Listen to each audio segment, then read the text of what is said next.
After a monstrous rookie campaign where Victor Wembanyama's second half of his season was basically superstar-esque, going from January to the end of the season, where he was putting up 23, 10, and 4 in basically just 30 minutes per game while being an elite defensive player, Wembanyama had put the league on notice. He finished his rookie season averaging 21 and 10, took home the Rookie of the Year award, and was the Defensive Player of the Year runner-up, just to put into perspective how great his rookie season was. And then once the season ended, obviously Wemby went on to have a near-perfect Olympics. They lost to the U.S. in the gold medal game, but Wembanyama had some extra motivation going into his sophomore season. And to start his season, it was pretty rough, I'm not going to lie. He was shooting below league average in both field goal percentage and three-point percentage, and the criticism was getting loud. But over his last 10 games now, Wembanyama is game-breaking. He's averaging nearly 28, 11, and 5 assists, while also shooting 50, 40, 80. And I think what's crazy about Wembanyama's development is not only the fact that he's doing these things, it's just the little things as well. You have to respect him from beyond the arc. He's attempting 9 threes a game on the season. Almost double the amount he took last season. And in the 10-game stretch that I mentioned, Wembanyama is shooting 10 threes a game, which is kind of crazy because he's a 7'4", 7'5" giant. And he does get some criticism for doing it, but if he's going to continue to shoot the ball this well, I guess you live with it, and I guess that's just where the game goes and what it's become. But what he's doing right now is nothing short of impressive. And I think the most important part of this all, just not even with Victor Wembanyama, but as the Spurs as a whole, they're an above 500 ball club right now. They're 11 and 10, which isn't crazy, but it's impressive considering how bad this team was last season and just the lack of experience that this team showed in so many moments. I really believe these, I guess you could say, small moves in the grand scheme of things of acquiring Chris Paul and Harrison Barnes have really paid off well for this team with their veteran leadership and just raising the overall IQ of this team. It's kind of crazy that the Spurs have improved this much with just those kind of moves, but it also shows how great Victor Wembanyama has been when he's been playing this season, because he has been nothing short of unbelievable. And don't get it twisted, he's still an elite finisher. I know he gets his criticism for shooting a lot of threes, and it sometimes looks crazy when you see him pulling from almost the logo, and it's like, dude, you're 7'4".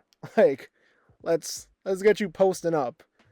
But he is still an elite finisher at the rim. He is shooting 81% at the basket on 80 attempts, according to ShotCreator.com. And it's definitely nice to have someone like Chris Paul being able to read defense and find him for those looks, rather than last season where I felt like I watched a lot of Spurs games last year and it was like really bad.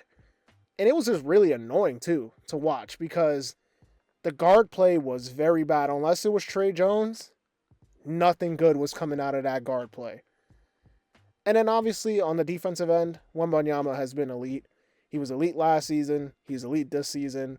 He's a top 3 defensive player of the year candidate so far in the early part of this year. And I'm pretty sure he'll stick around for years and years to come, considering how great he's shown to be consistently throughout his basketball career on the defensive end.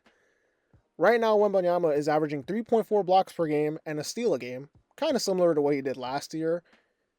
But the difference is the Spurs right now are actually helping his DPOY case.